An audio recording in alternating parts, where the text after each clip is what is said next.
দেখুন, যে দান করে সে অবশ্যই তার অধিক বিভিন্ন দিক থেকে তা ফেরত পান।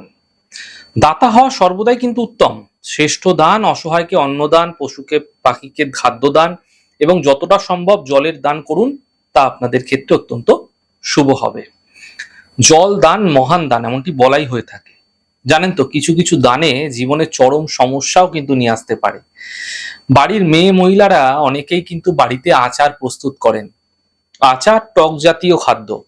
কোনো প্রকার আচার প্রস্তুত করে বা কোনো প্রকার আচার ক্রয় করে কাউকে আপনারা বিনা পয়সায় দেবেন না।